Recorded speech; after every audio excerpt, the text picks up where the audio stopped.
Hello bachcho, so let's understand this question. So the question is asking two statements are given, one labeled assertion A and another labeled reason R. Select the correct answer to this question from the code 1, 2, 3 and 4 as given below. यहाँ पे दो statement दिए हुए हैं, एक assertion है दूसरा reason है, तो हमें पहचानना ये है कि कौन सा जो कोड है वो फिट बैठेगा. तो चलिए देखते हैं कि कोड्स में क्या क्या दिया हुआ है. तो यहाँ पे पहला दिया है कि जो assertion और reason है दोनों ही ट्रू है, लेकिन जो reason है वो करेक्ट एक्सप्लेनेशन है assertion का. दूसरा यहाँ पे दिया है कि जो एजर्शन और रीजन है दोनों ही ट्रू है, लेकिन जो रीजन है वो करेक्ट एक्सप्लेनेशन नहीं है एजर्शन का. तीसरा दिया है कि जो एजर्शन है वो ट्रू है, रीजन जो है वो फॉल्स है.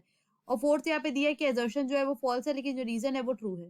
तो चलिए देखते हैं एजर्शन में यहाँ पे क्या स्टेटमेंट दिया है. तो यहाँ पे ये बोल रहा है कि 1878 में जो वर्नाक्युलर प्रेस एक्ट था वो यूरोप में पास किया गया था, और इसका रीजन ये है कि ये गवर्नमेंट्स को राइट देता है कि वो रिपोर्ट्स को सेंसर कर सकते हैं और एडिटोरियल्स को भी. तो चलिए देखते हैं इसका की कंसेप्ट क्या होगा. इसका की कंसेप्ट होगा वर्नाक्युलर प्रेस एक्ट, जिसे प्रपोज किया गया था लॉर्ड लाइटन द्वारा, जो कि उस टाइम के इंडिया के वॉइस रॉय थे, और इसे पास किया गया था 14 मार्च 1878 में.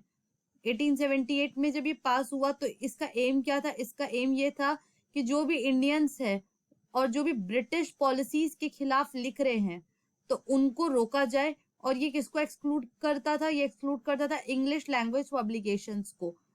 और जैसे कि मान लीजिए कि कोई न्यूज़पेपर है, वर्नाक्युलर न्यूज़पेपर है, उसने कोई आपका आर्टिकल छापा गवर्नमेंट के खिलाफ कि गवर्नमेंट जो है वो ये चीजें जो है वो गलत कर रही है, तो पहले जो गवर्नमेंट है वो उसे एक वार्निंग देगी कि तुम ये सब नहीं छाप सकते अपनी रिपोर्ट में. और फिर सेकंड मिस्टेक, अगर वो वर्नाक्युलर न्यूज़पेपर फिर से वही गलती करता है तो गवर्नमेंट को ये पूरा राइट मिल जाता था उस टाइम कि वो उसके प्रेस को साइज कर सकता था और उसकी मशीनरी को कॉन्फिस्केट कर सकते थे. और इसी एक्ट के थ्रू जो गवर्नमेंट थी उन्होंने धीरे धीरे करके सभी वर्नाक्युलर न्यूज़पेपर को ट्रैक करना चालू किया.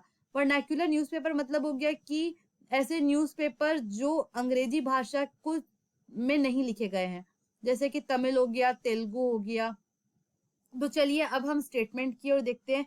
तो यहाँ पे ये लिखा है कि जो 1878 था वो वर्नाक्युलर प्रेस एक्ट वहां उस टाइम आया था, तो ये यूरोप में पास हुआ था. लेकिन ये स्टेटमेंट तो गलत है, क्योंकि वर्नाक्युलर प्रेस एक्ट तो इंडिया में पास हुआ था, यूरोप में नहीं. तो एजर्शन का स्टेटमेंट गलत है, बट रीजन जो है वो सही है.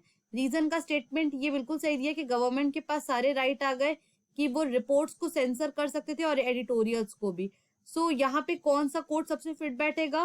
कोड बैठेगा फोर्थ वाला, क्योंकि एजर्शन का स्टेटमेंट फॉल्स है बट रीजन सही है. So what will be the final answer. Final answer will be option number 4. So I hope this question has been clear to you. Thank you and best of luck.